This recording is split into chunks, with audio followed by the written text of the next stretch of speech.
membuat konten lanjutan yang episode kemarin atau pembahasan yang kemarin.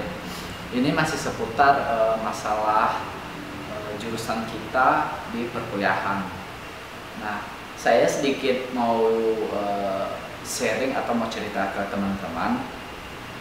Mungkin ada yang mau bertanya, kok bahas-bahas masalah ini sih?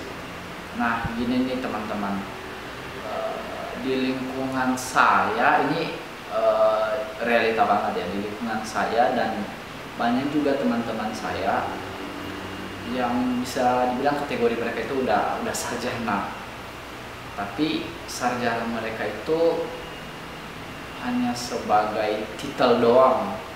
Nah, sedangkan mereka sendiri itu nggak bisa mengimplementasikannya ke kehidupan nyata atau ke masyarakat. Nah, situ timbul pertanyaan, nah ngapain aja selama ini ya kan ya? Nah, tapi saya di sini bukan mau nyindir atau gimana. Ini hanya sedikit mau berbagi kepada adik-adik yang barusan lulus dan tidak juga apa ya, ke adik-adik yang masih baru-baru sekolah.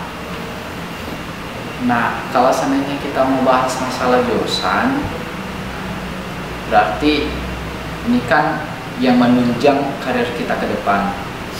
Nah, timbul pertanyaan, tapi kenapa ada sebagian abang-abang atau kakak-kakak yang udah berprofesi sarjana, udah dapat gelar, tapi gelar tersebut cuman, kalau seandainya dibilang cuman formalitas. Nah, kenapa hal itu bisa terjadi? Nah, itu dia tuh yang perlu dipertanyakan. Tapi menurut saya sih, setelah saya lihat, setelah saya tahu, kadang-kadang kita dalam hal memilih jurusan itu cuman sekedar, kalau seandainya bilang pelampiasan, ya bisa juga sih. Mungkin di mata kuliah yang satu ya rumusnya lumayan ribet. Nah, kita beralih ke jurusan yang gampang karena mayoritas atau hampir semua manusia pengen yang instan tanpa menjalankan proses atau prosedur dari studi-studi tersebut. Nah, itu menurut saya. Nah, jadi ini ada juga sebagian kawan-kawan dia udah dapat gelar. Ini misalnya, ini contohnya, dia dapat gelar misalnya sarjana hukum. Tapi realita di lapangan setelah dia lulus atau setelah hari wisuda, dia malah beralih ke jadi pembisnis. Nah, menurut saya itu nggak ada masalah, nggak ada problem atau masalah dalam menjalankan bisnis, enggak, itu fine-fine aja. Tapi menurut saya, ya buat apa sih kita udah punya gelar tapi profesi yang kita jalankan di lapangan nggak sesuai dengan gelar tersebut. Kalau seandainya kita mau bahas masalah sarjana hukum, itu kan ada kaitannya dengan pengacara, hakim, notaris, dan lain sebagainya tuh.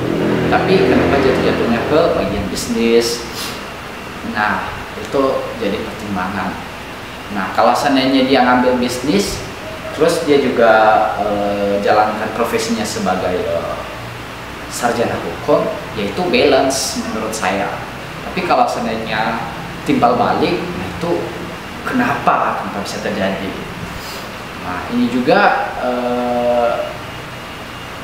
bisa teman-teman atau adik-adik ngambil kesimpulan, oh berarti ini kedepannya bukan hanya sekedar milih A, milih B, milih C.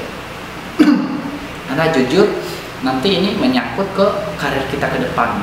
Misalnya kita udah berprofesi atau kita udah punya gelar, misalnya yang tadi tuh, yang contohnya kayak yang saya bilang tadi tuh, masalah kayak sarjana hukum, tapi kedepannya kita nggak sesuai dengan gelar kita tersebut. Nah, ada juga tuh kepada teman-teman, jangan pemikiran kita itu jangan sampai dipengaruhi oleh beberapa orang atau sekelompok orang, karena itu sebenarnya hanya bahan pertimbangan aja. Andal yang terbesar itu ada pada diri kita sendiri sebenarnya. Itu skill kita, basic kita kayak gimana sih. Mungkin dari SMP, SMA kita enaknya di mana, di bagian mana. Kalau seandainya untuk masalah debat-debat, masalah mempertahankan argumen itu kan bagiannya di hukum. Tapi kalau seandainya kita bisa memanage keuangan atau bisa mengembangkan uang misalnya dari 1.000 jadi 5.000, nah itu bagian dari manajemen atau ekonomi. Kalau seandainya kita pintar atau bercakap bahasa Inggris, nah berarti itu masuk ke sastra Inggris.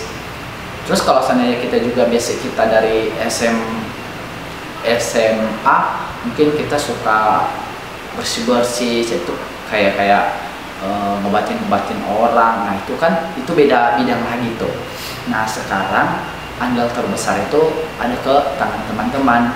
Di sini gue mau saranin jangan bergantung pada orang lain atau teman best friend kita, dia milih jurusan A terus dia pengaruhin kita supaya kita milih jurusan A biar nanti bareng-bareng, padahal kita sendiri, basic kita sendiri atau skill kita sendiri nggak sesuai dengan yang teman akrab kita itu kehendaki. Nah menurut saya itu nggak usah dikedepankan. Nah sekarang marilah kita mencari bagian dari kita supaya nanti kedepannya itu juga kita nyaman untuk menjalankan studi tersebut, sehingga nanti tidak ada penyesalan, oh kenapa sih begini, kenapa sih begitu. Nah begitu tuh guys. Ini saya sharing ini kepada teman-teman khususnya yang baru-baru menamatkan, supaya nanti kedepannya itu tidak timbul penyesalan. Nah tapi kembali saya simpulkan bahwasanya andal terbesar itu atau keputusan yang ambil keputusan terbesar itu otomatis teman-teman semua. Oke, sekian dari saya. Ini konten ini saya bukan mau nyindir para senior atau yang sudah di wisuda sudah dapat gelar tapi malah beralih ke lain-lain di luar profesinya atau di luar gelarnya tersebut. Itu saya bukan mau nyindir, cuman di sini saya mau sharing kepada adik-adik supaya ada bahan pertimbangan doang. Karena kalau seandainya menurut saya juga udah misalnya kayak abang-abang, kakak-kakak yang udah dapat gelar, menurut saya ya itu tergantung pribadi masing-masing. Oke guys, sekian pembahasan kita kali ini. Semoga teman-teman atau adik-adik sukses dan mendapatkan gelar sesuai dengan profesi atau skill basic masing-masing. Oke, thank you guys.